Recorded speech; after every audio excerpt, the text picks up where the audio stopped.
सर्वांना माझा नमस्कार। इतके वर्ष महाराष्ट्रातल्या लोकांनी या छत्रपती घराण्यावर जे नितांत प्रेम केलं आणि या प्रेमापोटी मी महाराष्ट्र पिंजून काढू शकलो। 2007 पासून ते आतापर्यंत या 2 दशकात एक गोंदिया हा जिल्हा जर सोडला तर मी पूर्ण महाराष्ट्र फिरलोय, महाराष्ट्र पिंजून काढलंय। अनेक विषयासाठी माझे दौरे होते अनेक वर्ष। शिवाजी महाराजांचा, छत्रपती शाहू महाराजांचा विचार पोचवण्यासाठी मला ती संधी आली होती। शिवशाहू दौऱ्याच्या माध्यमातून जे बहुजन समाजाला आरक्षण दिलं होतं ते जागृत करण्यासाठी, समाजाला सांगण्यासाठी की तुमचा सुद्धा अधिकार आहे, ही सुद्धा मला संधी आली होती। हे अनेक 15-20 वर्षात शेतकऱ्यांचे प्रश्न असतील, अतिवृष्टी असेल की ओला दुष्काळ असेल, कामगारांचे प्रश्न असतील, विद्यार्थ्यांचे प्रश्न असतील, हे सगळं या दौऱ्याच्या माध्यमातून मी सगळ्यांना भेटू शकलो, समजू शकलो। का शिवाजी महाराजांच्यावर, शाहू महाराजांचे इतके लोक प्रेम करतात ते मी अनुभवू शकलो आणि त्याच्यात एक वेगळी ऊर्जा मला मिळाली, याबद्दल काही दुमत नाही। हे माजी मुख्यमंत्री देवेंद्र फडणवीस जी यांना लक्षात आल्यानंतर आत्ताचे पंतप्रधान नरेंद्र मोदीजींच्या लक्षात आल्यानंतर त्यांनी मला बोलवून विनंती केली की आपण राष्ट्रपती नियुक्त खासदार व्हावं। राष्ट्रपती नियुक्त खासदारची एक गरिमा वेगळी असते आणि म्हणून आपण हे पद स्वीकारावं आणि म्हणून मी ते 2016ला ते पद स्वीकारलं। आणि म्हणून प्रथमतः मी राष्ट्रपती महोदयांचं, पंतप्रधान नरेंद्र मोदीजींचं, माजी मुख्यमंत्री देवेंद्र फडणवीसजींचं मी मनापासून आभार व्यक्त करतो या प्रसंगी। पण आभार व्यक्त करत असताना सुद्धा ज्यावेळी मी पहिल्यांदा नरेंद्र मोदीजींना भेटलो त्यावेळी मी राजश्री छत्रपती शाहू महाराजांचं त्यांना पुस्तक दिलं होतं आणि त्या पुस्तकात मी माझा अभिप्राय सुद्धा लिहिला होता आणि ते मी त्यांना वाचायला सुद्धा सांगितलं आणि तो अभिप्राय हाच होता की I stand by the principles of Chhatrapati Shivaji Maharaj आणि शाहू महाराज। ह्याचा अर्थच थोडक्यात असा आहे की शिवाजी महाराजांचा आणि शाहू महाराजांचा जो विचार आहे, जी आयडिओलॉजी आहे, त्याप्रमाणेच माझी ह्याच्या पुढं वाटचाल असणार आहे आणि त्याप्रमाणेच या 6 वर्षात राजकारण विरहित समाजाला जिथं जिथं दिशा द्यायची वेळ असेल तिथं मी त्याप्रमाणेच मी चाललो, हे मला अभिमानाने आपल्याला सांगायचं आहे। या 6 वर्षात ज्यावेळी मी खासदार झाल्यापासून अनेक कामे केले, पण प्रामुख्याने एक 7-8 कामं जे मला मुद्दाम आपल्या पुढे सांगायचे आहेत। माझा कार्यकाळ हा कसा समाजहिताच्या दृष्टिकोनातून होता हे मी आपल्याला एक 5-6 मुद्दे आपल्या पुढे मांडू इच्छितो। त्यात म्हणजे पहिल्यांदा व्यापक दृष्टिकोनातून जर छत्रपती शिवाजी महाराजांची जयंती सुरू केली असेल तर ती मी केली शिवराज्याभिषेक समितीच्या वतीनं। राष्ट्रपती आले, नौदल प्रमुख आले, कोल्हापूरचे छत्रपती शाहू महाराज आले आणि एक व्यापक स्वरूपातून ती दिल्लीतली शिवजयंती सुरू झाली, आज ताग्यात चालू आहे। राजश्री छत्रपती शाहू महाराजांची जयंती पहिल्यांदा देशात स्वातंत्र्याच्या नंतर जर कोणी साजरी केली असेल ते आम्ही सर्व खासदारांनी केली. मी पुढाकार घेतला होता. शिवराज्याभिषेक सोहळा सुद्धा पूर्वी सुरू झाला असेल, पण त्याला आणि जोमाने करण्यासाठी देशातून नाही तर परदेशातून लोक तिथं कसे येतील आणि शिवाजी महाराजांना नतमस्तक होण्यासाठी राजदूत कसे येतील हे शिवजयंतीला आणि शिवराज्याभिषेक सोहळ्याला मी आणून दाखवलेले आहेत. 25 देशाचे राजदूत आले होते शिवाजी महाराजांना नतमस्तक करायला. पहिल्यांदा इतिहासात हे असं घडलेलं आहे. माझ्या संसदेत पार्लमेंटमध्ये मी मोजको बोललो, पण सगळ्या बोलण्यात शिवाजी महाराज, शाहू महाराज, फुले आंबेडकरांचा विषय असल्याशिवाय मी पुढे जात नव्हतो. मी बोलून दाखवलं की बाबासाहेब आंबेडकर शाहू महाराजांना सांगितलं he is a pillar of social democracy. त्यावेळी सगळ्या खासदारांनी त्यावेळी टाळ्या वाजवल्या. गडकोट किल्ल्यांसाठी न चुकता रायगड प्राधिकरणाचं काय काम चालू आहे, ह्याच मॉडेल पूर्ण देशात कसं लागू शकतो हे सुद्धा मी न चुकता बोललो. वेगळ्या वेगळ्या ठिकाणी प्रबोधन करण्यासाठी मी गडकोट किल्ल्यांसाठी माझा नेहमी प्रयत्न राहिला. 5 डिसेंबरला माझ्या जीवनात सगळ्यात अविस्मरणीय प्रसंग आहे. महाराष्ट्रात तो अविस्मरणीय प्रसंग आहे. तो म्हणजे एका व्यक्तीने राष्ट्रपतींना 5 डिसेंबरला रायगडला बोलवलं शिवाजी महाराजांना वंदन करायला, नतमस्तक व्हायला. प्रतिकूल परिस्थिती असताना सुद्धा प्रोटोकॉलनी सांगितलं होतं की रोपवेने तुम्ही जाऊ शकत नाही, तरी ते आले. हा इतिहास आहे. मला 1-2 महत्वाचे मुद्दे या प्रसंगी सांगायचे की 5 मेला किंबहुना आझाद मैदानला सुद्धा 2017ला लोकांना आवडो की न आवडो तिथं स्टेजवर जाण्याची धाडस कोणी केली नाही, कोणी हिंमत दाखवली नाही. आणि मी स्वतः त्या स्टेजवर गेलो. ज्यावेळी कुठल्याही पुढाऱ्यांना परवानगी नसताना त्यावेळी सगळ्या समन्वयकांनी मला आग्रह केला आणि मी त्या स्टेजवर गेलो आणि सगळ्या मराठा समाज किंबहुना सगळ्या बहुजन समाजाला मी विनंती केली. आणि मग सगळा समाज हा तिथून निघून गेला. नाही तर तिथं काय जर घडलं असतं तर महाराष्ट्राला ते महाराष्ट्राला परवडलं. तसे रिपोर्ट्स आहेत, त्यात मी काय जास्त खोल जात नाही. मी त्यावेळी बघितलं नाही की भाजप सरकार आहे आणि महाविकास आघाडी त्यावेळी विरोधी पक्ष हे त्या विरोधी पक्षाच्या विरोधात आपण भूमिका घेतो. मी समाजाची भूमिका घेतली.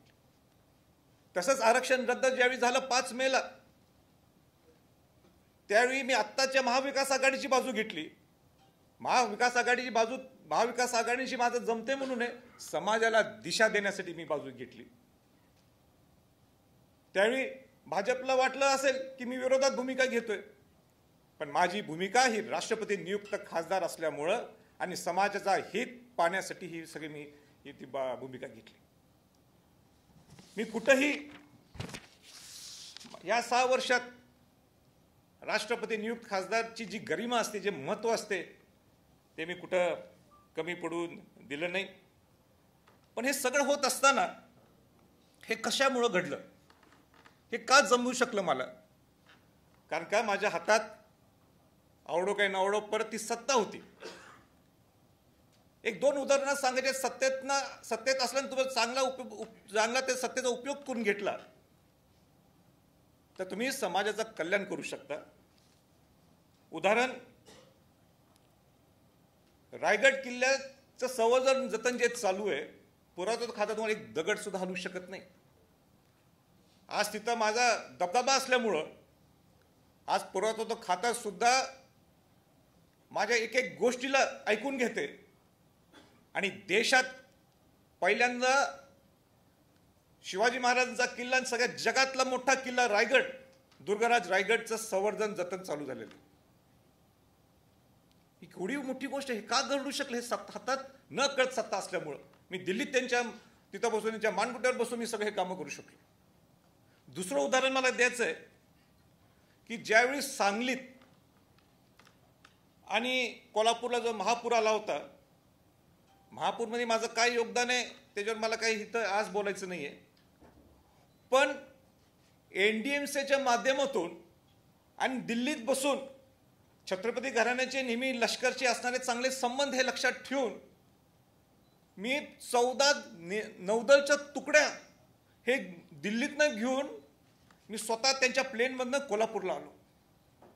आज जर त्या दिवशी तुकड्या जर पोचल्या नसत्या तर काय हाल झाले असते हे मला सांगायची गरज नाही. हे सगळं घडलं न कळत ही सत्ता असल्यामुळं. म्हणून मला असं वाटलं की आता माझा कार्यकाळ संपलाय आणि पुढं काय करायचं. एवढे 2007 पासून ते 2022 पर्यंत पूर्णपणे समाजासाठी पूर्णपणे वाहून घेतलेले मी. नवीन राजवाड्यात एवढं वैभव असताना सुद्धा मी मोजून 5-6 दिवसच जातो महिन्यातले. पण आपल्याला याच्या पुढं लोकहिताचे कामं करायचे असतील, जनसेवा करायची असतील तर राजसत्ता सुद्धा महत्त्वाची आहे. म्हणून आज मी प्रेस कॉन्फरन्स याच्यासाठीच बोलवली आहे. 2 निर्णय मी घेतलेले आहेत. त्यातला पहिला निर्णय हा राज्यसभेच्या संदर्भात आहे. राज्यसभेचं आपण जर समीकरण जर पाहिलं असेल तर येत्या जुलैमध्ये 6 जागा रिक्त होणार आहेत. पूर्वीचं समीकरण काय? 2 जागा भाजप, 1 जागा राष्ट्रवादी, किंबहुना माझं चुकलं 3 जागा भाजप, 1 जागा राष्ट्रवादी, 1 जागा शिवसेना आणि 1 जागा काँग्रेस. हे अशा 6 जणांचं समीकरण आहे. आताचं समीकरण काय म्हणते? विधानसभा झाल्यानंतर 2 जागा भाजपला जातात, 1 जागा राष्ट्रवादी, 1 जागा काँग्रेस आणि 1 जागा शिवसेना. 6वी सीट ह्याचं संख्याबळ कमी असल्यामुळं कुठलाही एक पक्ष किंवा कुठली एक आघाडी हे त्यांना तसं मिळू शकत नाही. कारण का जे राहिलेले मतं आहेत, जे तुम्हाला 42चं कोशंट लागते, त्या 42च्या कोशंटमध्ये जर तुम्हाला खासदारकी मिळवायची असेल तर महाविकास आघाडीकडं 27 मतं आहेत आणि भाजपकडं 22 मतं आहेत. तर माझा क्लेम इथं असा राहणार आहे की या वर्षीची राज्यसभेची इलेक्शन, राज्यसभेची निवडणूक मी निश्चित लढवणार आहे. पण ते निवडणूक लढवताना कुठल्या पक्षात जाणार हा सगळ्यांच्याकडे संभ्रम प्रश्न आहे. तर या प्रसंगी मी पत्रकार माध्यमांच्या माध्यमातून सांगू इच्छितो की या वर्षीची माझी इलेक्शन हे मी अपक्ष म्हणून लढवणार आहोत. आणि म्हणून माझा कार्यपद्धती जर पाहिली असेल या 6 वर्षात किंबहुना 2007 पासून राजकारण विरहित समाजाला दिशा नेहमी देताना मी केव्हा बघितलं नाही आझाद मैदानमध्ये त्याचा फायदा कोणाला होईल, मी केव्हा बघितलं नाही की आरक्षण रद्द झाल्यानंतर त्याचा फायदा कोणाला होईल. एकच हित बघितलं की समाजाचं हित पाहिलं. गडकोट किल्ल्यांचं काम करत असताना, दुर्गराज रायगडचं काम करत असताना काही पाहिलं नाही मी. नुसतं एकच की आपले गडकोट, शिवाजी महाराजांचे गडकोट किल्ल्याचं संवर्धन व्हायला पाहिजे, बहुजन समाजाला न्याय मिळण्यासाठी असेल, मराठा समाजाला न्याय देण्यासाठी असेल, सगळ्यांना एकत्र घेऊन जाण्यासाठी हा माझा स्वभाव असेल. हे सगळं होत असताना माझा अधिकार बनतो की आपण अपक्ष म्हणून मला सगळ्यांनी सपोर्ट करणं गरजेचं आहे. प्रामुख्याने माझा पहिला आव्हान राहील, विनंती राहील की जे 29 अपक्ष आमदार आहेत त्याच्यामध्ये छोटे मोठे पक्ष आहेत, कारण त्यांना कुठं व्हीप लागत नाही. तुम्ही मोठं मन दाखवायला पाहिजे. नुसतं शिवशाहूंचा वंशज म्हणून नाही तर मी केलेलं कार्यपद्धती माझी पहा आणि तुम्ही मला जाहीरपणाने मला सपोर्ट करावं. तुम्हाला मी निश्चित भेटायला येणार आहे, माझी बाजू तुम्हाला समजून सांगणार आहे. पण मला विश्वास आहे की तुम्ही सुद्धा जर एक व्यक्ती, छत्रपती घरातली एक व्यक्ती जर सामाजिक हितासाठी राजकारण विरुद्ध काम करू शकते तर मग आपण याच व्यक्तीला परत एकदा राज्यसभेला पाठवू शकत नाही. हा माझी त्यांना विनंती राहणार आहे. दुसरी, जे पक्षातले लोक आहेत, वेगळ्या वेगळ्या पक्षातले, महाविकास आघाडीतले असतील, भाजपमधले असतील, मी ज्यावेळी तुम्हाला सपोर्ट केला ते लोकहिताच्या दृष्टिकोनातून सपोर्ट केला. गडकोट किल्ल्यांसाठी मी बघितलं नाही मला किती मतं पडणार आहेत. दुर्गाराज रायगडचा इतिहास संवर्धन करताना मी पाहिलं नाही की मला त्यात किती मतं मिळतील किंवा याचा माझा वैयक्तिक राजकीय फायदा कसा होईल, अजिबात पाहिलं नाही.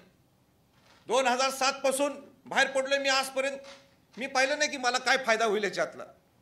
पण समाजासाठी शिवशाहूंचा वंशज या नात्याने मी बाहेर पडलो. आज तुमची वेळ आलेली आहे. तुम्ही सुद्धा एक चांगली व्यक्ती, माझं कार्यकाळ संपला असल्यामुळं जे माझं योगदान आहे ह्याची दखल घेऊन आपण मला राज्यसभेत पाठवावं म्हणून मी सर्वपक्षीय नेत्यांना मी विनंती करू इच्छितो. आपण पाठवाल हा माझा विश्वास आहे. म्हणून मी स्पष्ट परत एकदा सांगू इच्छितो, मी कुठल्या पक्षात जाणार नाहीये. मी अपक्ष म्हणून ही इलेक्शन लढवणार आहोत. मी आजपासून कुठल्या पक्षाचा सदस्य नाहीये. माझा दुसरा निर्णय, मी अनेकदा मी म्हणतोय 2007 पासून म्हणजे लोकांना समजावं म्हणून मी बाहेर पडलोय. आणि मला प्रेम का मिळते, या घराण्यात माझा जन्म झालाय, शिवशाहूंचा वंशज आहे मी, आणि शिवशाहूंचा वंशज या नात्याने कुठेतरी काम करायचा प्रयत्न करतोय. त्या घराण्यातला मी स्वतः राजा म्हणत नाही, पण त्यांच्या दृष्टीने त्यांच्या घरात एक राजा आमच्याकडे दारी यायला लागलाय. म्हणून एवढं प्रेम त्यांनी मला दिलं. त्यावेळीपासूनच त्यांच्या डोक्यात होते की संभाजी छत्रपतींनी एक नवीन पक्ष स्थापन करावा. अनेक संघटनातले लोक, वेगळ्या नुसतं मराठा समाज नाही, वेगळ्या समाजातले वेगवेगळ्या संघटनेतले लोक मला नेहमी सपोर्ट करतात. ही ताकद आहे छत्रपती घराण्याची. आणि मला नेहमी वाटायचं ही ताकद आपण संघटित का करू शकत नाही. किती वेळ नुसतं समाजासाठी पळायचं, आपण राजकीय आवाज उठवायचं काय नाही. पण ती वेळ येत नव्हती असं म्हणायला काय हरकत नाही. पण चांगले अनुभव आले, मला वाईट अनुभव आले. पण एवढं निश्चित आहे की ह्या लोकांना, या जनतेला, शिवाजी महाराजांच्यावर, शाहू महाराजांच्यावर प्रेम करणारी जी जनता आहे, या सगळ्यांना एका छताखाली हे कसं आणता येईल हा माझा प्रामाणिक प्रयत्न आजही होता, पूर्वी सुद्धा होता आणि याच्या पुढे सुद्धा राहील. आणि म्हणून मी निर्णय आज घेतलेला आहे, जो माझा दुसरा महत्त्वाचा निर्णय, जो राजकीय निर्णय, ते म्हणजे या सगळ्यांना संघटित करण्यासाठी, समाजाला एक वेगळी दिशा देण्यासाठी, जिथं अन्याय होतो तिथं अन्यायाच्या विरोधात लढा देण्यासाठी, गोरगरिबांच्या कल्याणासाठी, शिवाजी महाराज, शाहू महाराजांचं नाव देशभर जगात पोहोचवण्यासाठी मी आणि आम्ही सर्वजण एक संघटना स्थापित करणार आहोत. आणि त्या संघटनेचं नाव आहे स्वराज्य.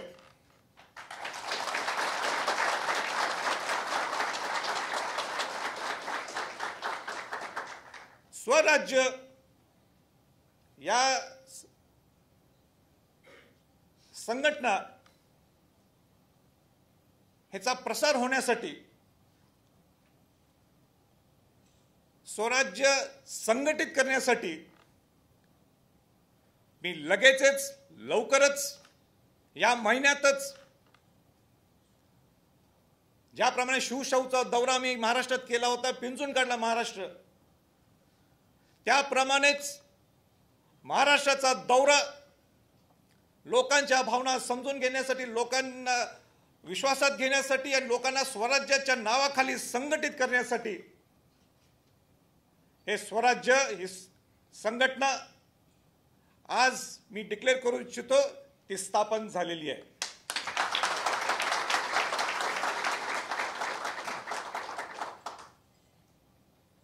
मगाशी म्हटल्याप्रमाणे ज्यावेळी माझा सामाजिक प्रवास सुरू झाला त्यावेळीच अनेक लोकांची इच्छा होती की राज्यात तिसरी आघाडी निर्माण व्हायला पाहिजे, तुम्ही वेगळा पक्ष स्थापन करायला पाहिजे. त्यांचा मी आदर करतो, त्यांचा मी आभार सुद्धा व्यक्त करतो या प्रसंगी. या 5-7 दिवसात काय ताकद असते सोशल मीडियाची, काय ताकद आहे शिवभक्तांची. अनेक लोकांनी सोशल मीडियाच्या माध्यमातून असेल, वैयक्तिक मला मेसेजच्या माध्यमातून असेल, व्हॉट्सअपच्या माध्यमातून असेल, शेवटी फोन उघडायचाच बंद केला की सगळ्यांचं म्हणणं होतं, बहुतांश लोकांचं म्हणणं होतं की संभाजीराजे आपण स्वतंत्र पक्ष काढा. मी त्यांचा आदर करतो, त्यांचा आभार व्यक्त करतो. असंच प्रेम याच्या पुढं हीच भावना तुमची राहायला पाहिजे आमच्याबद्दल. पण पहिला टप्पा माझा राजकीय वाटचालीचा पहिला टप्पा असणार आहे की स्वराज्य हे संघटित करायला पाहिजे, आपली ताकद तिथं निर्माण व्हायला पाहिजे. आणि स्वराज्य संघटित करत असताना आपण ज्या पद्धतीने प्रेम दिलं,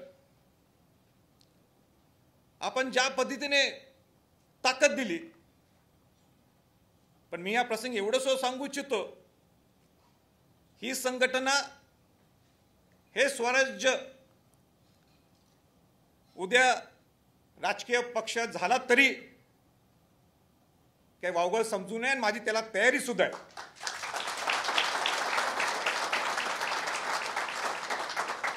पण पहिला टप्पा आपण संघटित होणं गरजेचं आहे. आणि स्वराज्य संघटित होण्यासाठी या मे महिन्यामध्येच माझा महाराष्ट्राचा दौरा आहे. मला वाटते मी सगळ्या गोष्टी आपल्या पुढं मांडलेत. आपले काय प्रश्न असतील तर मी जेवढं शक्य होईल तेवढं बोलण्याचा मी प्रयत्न करेन.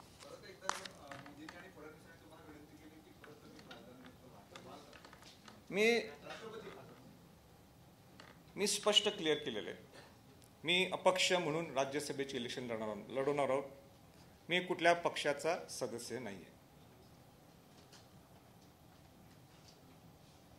आणि ते सुद्धा संख्याबळ कमी असल्यामुळं 6वी जी जागा आहे त्यांच्या कोट्यातली जागा मला घ्यायची नाही आहे. जी 6वी जागा आहे त्यांचं संख्याबळच कमी असल्यामुळं इलेक्शन इथं लादू नये.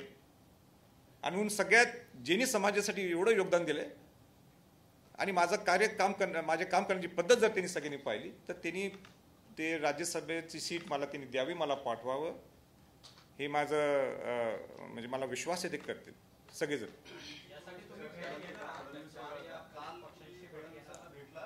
नाही,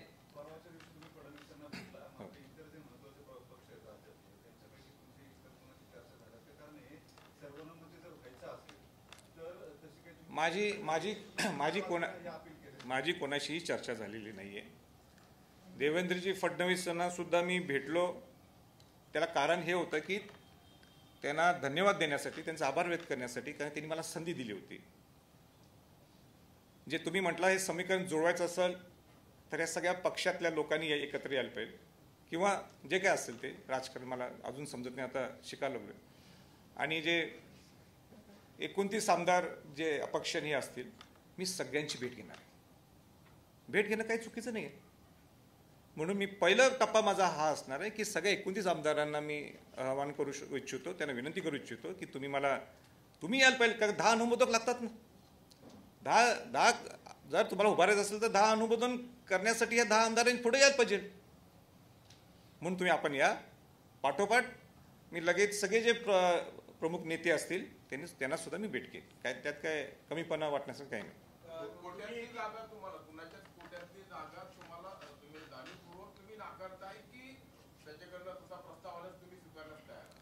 राष्ट्रपती नियुक्त खासदार असल्यामुळे कोणाकडे गेलो नाही.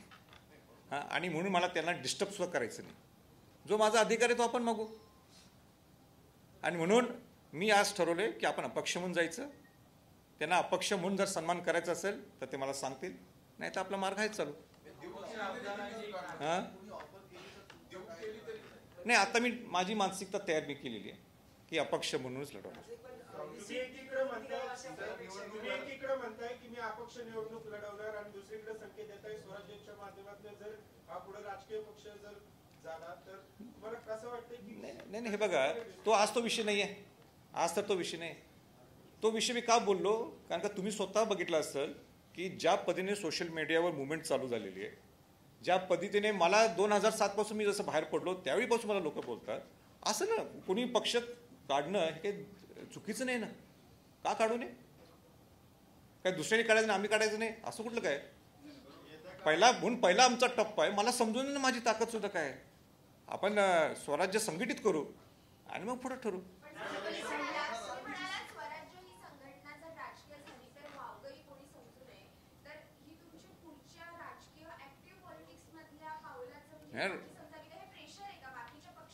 नाही, माझी स्पर्धा माझ्याशी आहे. माझी स्पर्धा ही माझ्याशी आहे. मी सगळ्या जे शिवभक्त आहेत, शाहू भक्त आहेत, यांना संघटित करण्यासाठी मी बाहेर पडलोय. त्याचा अर्थ दुसरा कोण काढतो तो त्यांचा प्रश्न आहे.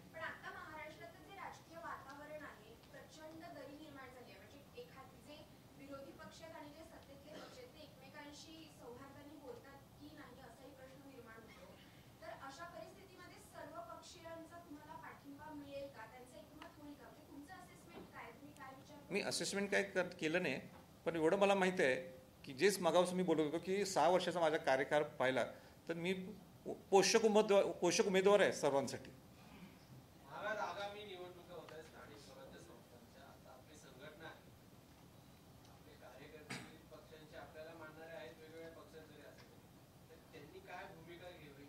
नाही, आता मी अजूनही मला पहिल्यांदा दौरा आखायला पाहिजे. दौरा आखल्यानंतर त्यांच्या काय भावना आहेत, त्यांना कसं संघटित व्हायचं आहे, आज मी जाहीर केलेलं आहे. पण उद्या त्यांचे अनुभव, त्यांच्या मनात काय आहे हे दौऱ्यात गेल्याशिवाय समजणार नाही. ही तर पुण्यात किंवा मुंबईत किंवा नवीन राजवाड्यात बसून समजणार नाही. तर त्याला त्यांच्या ऑन फील्ड जायला पाहिजे. आणि ऑन फील्ड जाण्याची जेवढी माझ्याकडे ताकद आहे, महाराष्ट्राचे मोजके लोक आहेत जेवढे फिरू शकतात, पळू शकतात. दिलेला शब्द मी नेहमी पाळतो. आणि म्हणून तिथं जाऊ, पोचू त्यांच्याकडं, त्यांच्या काय भावना समजू, आणि मग पुढची लाईन आहे.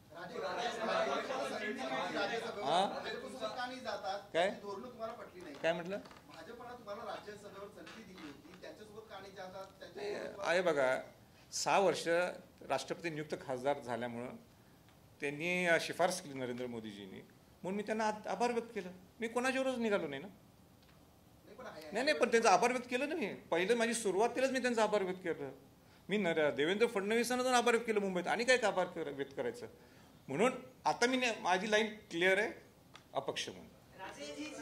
का दूर ठेवतात तुम्ही? दोन प्रमुख सत्ता स्थानं असताना एकीकडे महाविकास आघाडी, दुसरीकडे भाजप आणि इतर पक्ष, त्यांच्यापासून स्वतःला का दूर ठेवतो?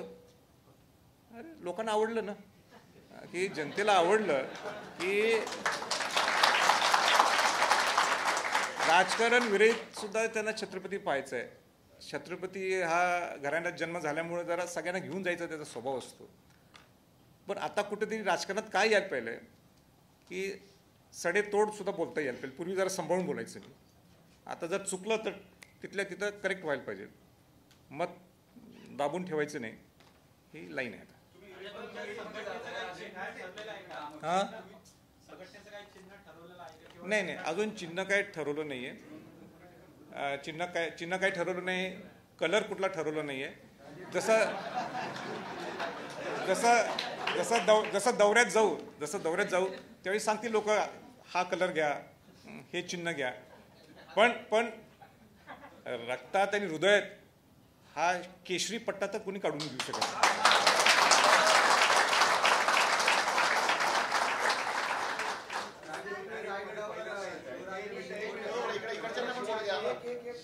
इलेक्ट्रोल मेरिट मध्ये येत आहे. तुम्ही एक तर हे अत्यंत भावडेपणाने मांडताय की सगळ्यांनी येऊन मला पाठिंबा द्यावा, अशी कदाचित तुमची अपेक्षा असेल तुमच्या 6 वर्षाच्या कामावर. या सगळ्या सीझन पॉलिटिकल पार्टीज आहेत, पॉलिटिकल निगोशिएशन्स केल्याशिवाय हे होणार नाही.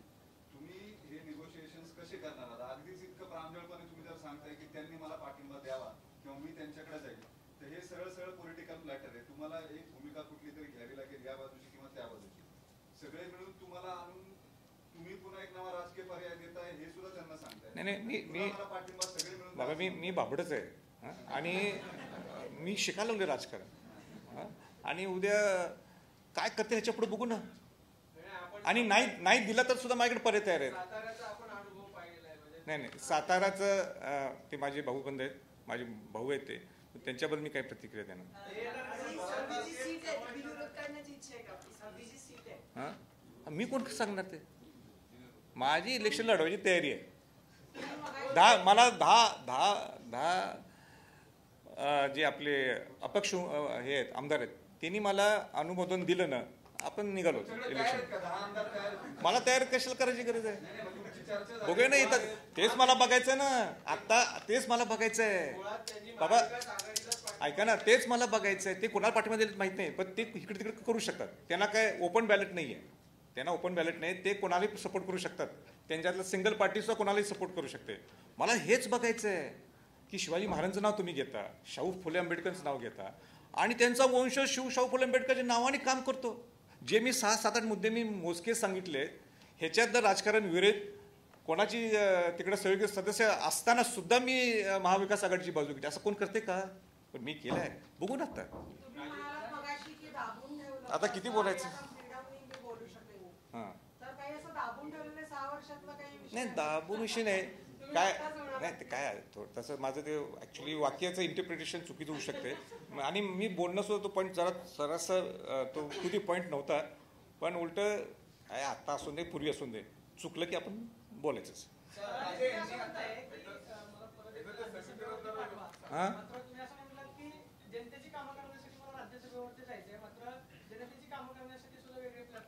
आहेत ना. नाही आता हे बघा, राज्यसभा मला आवडते ना, इंटेलेक्च्युअल लोक तिथे येतात, मग झालं काय चुकीचं तिथं. उद्या वेळ प्रसंगी लोकसभेच लढवेल, असं नाही म्हणून मी लोकसभा लढवणार नाही. मला एकमेव मी माणूस आहे, एकमेव नाही, एक ठराविक 2-3 महाराष्ट्रात सोडले तर ते महाराष्ट्रात कुठेही लढू शकतात इलेक्शन, त्यामध्ये मी एक आहे.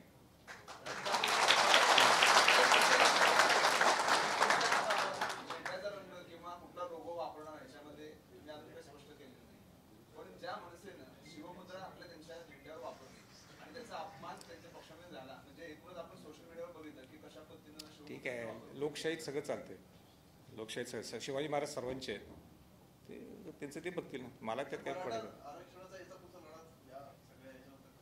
नाही मराठा आरक्षणाचा विषय हा माझा क्लिअर कट आहे. जे राज्याची जबाबदारी आहे ती नेहमी मी बोलतो आहे, सेंटरची सुद्धा महत्त्वाची जबाबदारी आहे. आणि जे मी पार्लमेंटमध्ये मी बोललो, आणि हे तुम्हाला माहीत पाहिजे की मला परवानगी दिली नव्हती, मी परवानगी हिसकावून घेतली. स्पीकरला सांगितलं मला बोलावं लागतं आरक्षणाच्या बाबतीत, का मी शाहूंचा वंशज आहे ज्यांनी आरक्षण पहिल्यांदा दिलं. या सगळ्या गोष्टी आहेत. मग तो तर माझा अजेंडा अनेक आता पूर्वीसारखं नुसतं मराठा राज्याभिषेक सोहळा किंवा गडकोट एवढंच रूप नसणार, की आता वास्ट झालेलं आहे आणि सगळे विषय घेऊन पुढे जाणार आहे.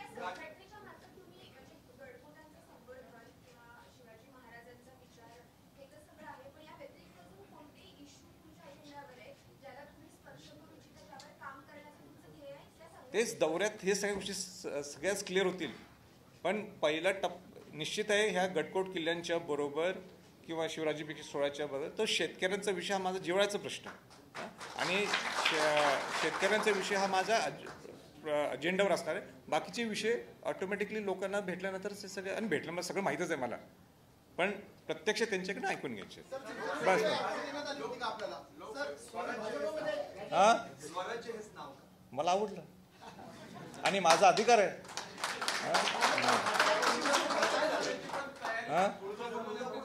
काय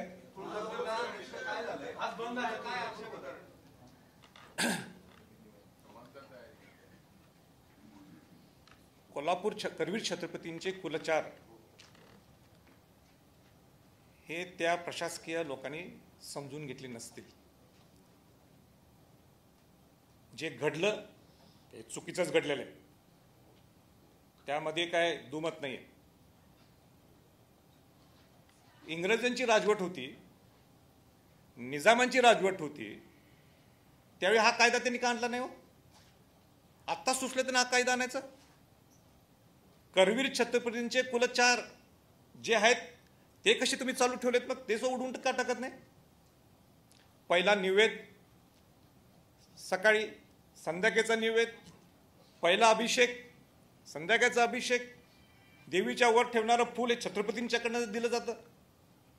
ज्यावेळी देवीना मला वाटते दसऱ्याच्या वेळी देवीला निद्रा करता देवी तो पलंग करवी छत्रपतींच्याकडे असतो. त्यावेळी तुम्हाला काही सुचत नाही का? आता तुम्ही बोललाच तर मी आणलेच आहेत मुद्दाम फोटो. हा फोटो जो दिसतो तुम्हाला यामध्ये मी आहे. केव्हाचा आहे हा? 40 वर्षाच्या अगोदर आहे. हे कुठे गाभाऱ्यातच आहे ना. हे आमचे वडील आहेत शाहू महाराज, महाराणी साहेब आहेत, आमच्या आई, हे धाकटेभाऊ मालोजीराजे आहेत. हे गाभाऱ्यातच आहे ना. ही परंपरा नाही का? हा केव्हाचा फोटो आहे?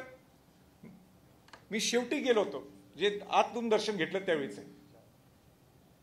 आणि माझ्याकडे आता एक फोटो इथं नाही आहे. कोविडच्या वेळेस मी गेलो होतो, त्यावेळी मी बाहेर डोकं टेकून मी दर्शन घेतलं. म्हणजे कायदा पाळणारा मी माणूस आहे. आणि हा कोण आहे ना, जिने मला सांगितलं आज जाऊ शकत नाही, देऊ शकत नाही, हा कुठला तरी ग्रस्त आहे व्यवस्थापक. हा लेटेस्ट फोटो आहे. ह्याला चालते का? आणि म्हणून त्यांनी दिलगिरी व्यक्त केली असेल, त्यांनी पत्रक काढलं असेल सुद्धा, ते माझ्यापुरतं मर्यादित आहे. ठीक आहे. पण जे काय आज बंद तुळजापूरला सगळ्या समाजातल्या लोकांनी, सगळ्या राजकीय पक्षातल्या लोकांनी, सगळ्याच बहुजन समाज लोकांनी जो बंद पुकारलाय त्याची सरकारने दखल घ्यायला पाहिजे. सरकारने विचार करायला पाहिजे की माफी मागून सुद्धा हे लोक का करत. मी नाही सांगितलं त्यांना. हे लोक का आलेत, का संघटित झालेत, का बोलायला लागलेत, याचा सरकारने निश्चित विचार करणं गरजेचं आहे.